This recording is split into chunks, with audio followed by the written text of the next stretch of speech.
যদি এই এই ওর স্যালাইনটা না থাকতো তাহলে হসপিটালে এই যে আইভি ফ্লুইড যেটা সেটা কত পরিমাণ সরকারকে কিনতে হতো, সেই জায়গাগুলোতে কিন্তু যেটা হচ্ছে সেটা হচ্ছে যে সরকারের কিন্তু কাজ সাশ্রয় হচ্ছে এবং বাজেটারি বার্ডেনসাম বাজেটটা লাগতো সেটা কিন্তু লাগতো না। যদি $1 এখানে ইনভেস্টমেন্ট করা হয় তাহলে এখানে প্রায় 20 থেকে $25 রিটার্ন আসে। ওর স্যালাইনটা আমার মনে হয় যে পাবলিক হেলথে যে দুটো বড় ইভেন্ট পৃথিবীতে ঘটেছে তার ভিতরে নিশ্চয়ই একটা, এবং আমি মনে করি যে এটাই সবচেয়ে বড় অংশটা। আমরা জানি সেটা হলো যে 1928 সালে যখন অ্যান্টিবায়োটিক আবিষ্কার হলো সেটা, কিন্তু অ্যান্টিবায়োটিকের এখন আমরা আবার ব্যাক সাইডগুলো দেখতে পাচ্ছি, অন্ধকার দিকগুলো। সেটা হচ্ছে যে আমাদের ভুলে হোক বা অ্যান্টিবায়োটিকের নিজ সত্তার গুণে হোক যে অ্যান্টিবায়োটিক প্রচুর রেজিস্ট্যান্ট হচ্ছে সেটা। এবং আমরা যেটা বলি যে নেক্সট আমাদের যে প্যান্ডেমিক সেটা কিন্তু অ্যান্টিবায়োটিক, এবং বাংলাদেশে এটা মহামারী আকারে শুরু হয়ে গেছে বেসিক্যালি। কিন্তু ওটস স্যালাইন যেটা সেটার 7 কোটি মানুষের জীবন বাঁচিয়েছে। আমি একটু বের করার চেষ্টা করছিলাম যে এই 7 কোটি মানুষের জীবনের মূল্য কত। তাহলে এই যে কন্ট্রিবিউশনটা সেটা কিন্তু আমি মনে করি যে অ্যান্টিবায়োটিকের যে কন্ট্রিবিউশন তার থেকে কম না। দ্বিতীয় যেটা সেটা হচ্ছে যে এইটার সাইড এফেক্ট নাই। সেদিন আমরা যেটা তামিদ ভাইয়ের মুখ থেকে, সুকুমার দা এবং আরও যারা সায়েন্টিস্ট ছিলেন তাদের মুখ থেকে যেটা শুনেছিলাম সেটা হলো যে আমরা এটা প্রয়োগ করতে পারি না। কেন প্রয়োগ করতে পারি না? কারণ this is a medicine. Taslim ভাই নিশ্চয়ই বলেছেন দিস ইজ এ মেডিসিন। তাহলে মেডিসিনের তো একটা ডোজ লেভেল আছে, অ্যাপ্রোপ্রিয়েট ডোজ লেভেল আছে যে আমি কখন খাবে, কে খাবে এবং কতটুকু খেতে হবে।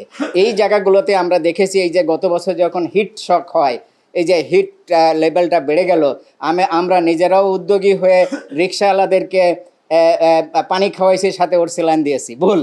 আমি সেই দিন আলোচনায় হামিদ ভাই যেটা মনে হলো যে এটা ভুল।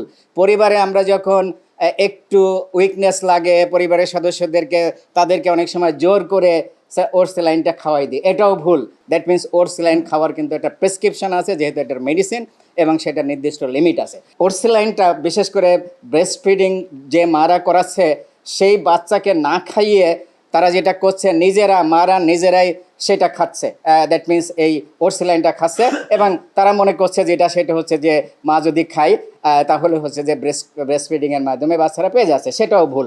তাহলে এরকম অসংখ্য মিসকনসেপশন, ভুল কিন্তু প্রচলিত আছে, যেটা আমরা কিন্তু জানতাম না। আমরা পাবলিক হেলথে পড়াই, এগুলো নিয়ে আলোচনা করি, আমরাও কিন্তু জানতাম না। সেদিন প্রথম আলোর গোল টেবিলে গিয়ে আমাদের এই এটা হয়েছে, ওপেনিংটা হয়েছে। তাহলে সেই কনটেক্সট থেকে আমরা সেদিনও বলার চেষ্টা করছিলাম যে এটার ব্যাপক প্রচারণা দরকার সব লেভেলে।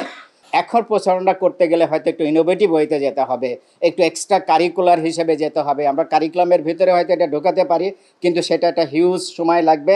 এবং স্কুল কারিকুলামটা হয়তো অলরেডি বড় হয়ে গেছে, অনেক বড় হয়ে গেছে, এবং প্রত্যেকটা জিনিস যদি আমরা ঢোকাতে চাই তাহলে আরও বেশি বার্ডেনসাম হয়ে যাবে। সেই জন্য আমরা এক্সট্রা কারিকুলার হিসেবে স্কুলগুলোতে করতে পারি কিনা। আমি একটা ধারণা দিতে পারি, সেটা হচ্ছে যে প্রত্যেকটা স্কুলে আমরা একটা ওয়েলবিং ক্লাব করতে পারি কিনা। এই ওয়েলবিংয়ের ভিতরে অনেক কিছু থাকবে, ওটস স্যালাইন সহ আমাদের যে আরও যে বিহেভিয়ারাল বিষয়, অসের বিষয়, আমাদের যে সামাজিকতার বিষয়, এরকম অনেক কিছু আমরা করতে পারি।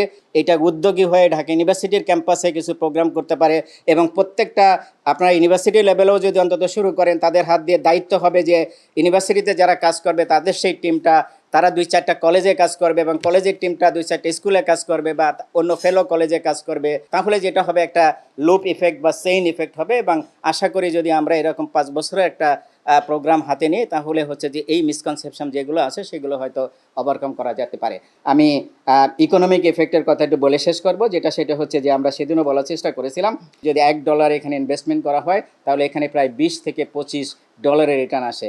কোনো একটা হিসেবে আমি পেয়েছি, সেটা হলো যে বাংলাদেশে প্রতি বছরে এই ওটস স্যালাইন ব্যবহার করার ফলে আমাদের প্রায় 20 থেকে $30 মিলিয়ন সেভ হচ্ছে। দ্যাট মিনস এই ওটস স্যালাইন যদি না থাকতো তাহলে কি হতো? তামিদ ভাই বলেছেন এই বাচ্চাটাকে হসপিটালে ভর্তি করাতে হতো। তার মানে হসপিটালে ভর্তি করালে, আপনারা জানেন যে একটা হসপিটালে ভর্তি করালে তার খরচটা কত হয়। কিন্তু এখন আমাদের যে এই ওটস স্যালাইনের ফলে যেটা হচ্ছে সেটা হচ্ছে যে আমাদের খরচটা কিন্তু কমে যাচ্ছে, কারণ এখানে 2-3টে প্যাকেট 6 টাকা করে এখন প্যাকেট। তো এটা 2-3টে পর্যন্ত হয়তো লাগে, তো 18-20 টাকা এটা আমাদের হয়ে যায়। কিন্তু সেখানে হসপিটালে যদি যাওয়া হয় 10,000 টাকার নিচে তো কোনো হসপিটালের বিল পরিশোধ করা হয় না। তো সেই ক্ষেত্রে কিন্তু আমাদের কিন্তু একটা হিউজ এই যে ইম্প্যাক্ট, মানে ইকোনমিক ইম্প্যাক্ট কিন্তু পার্সোনাল লেভেলে, that means out of pocket payment কমে যাচ্ছে। অন্যদিকে যে পাবলিক হেলথ প্রোগ্রাম যেগুলো আছে সেখানে যদি এই এই ওর স্যালাইনটা না থাকতো তাহলে হসপিটালে এই যে আইভি ফ্লুইড যেটা সেটা কত পরিমাণ সরকারকে কিনতে হতো সেটা তাহমিদ ভাই এরা ভালো হিসেব করে বলতে পারবে। সেই জায়গাগুলোতে কিন্তু যেটা হচ্ছে সেটা হচ্ছে যে সরকারের কিন্তু কাজ সাশ্রয় হচ্ছে এবং বাজেটারি এখানে কিন্তু এখানে যে বার্ডেনসাম বাজেটটা লাগতো সেটা কিন্তু লাগতো না।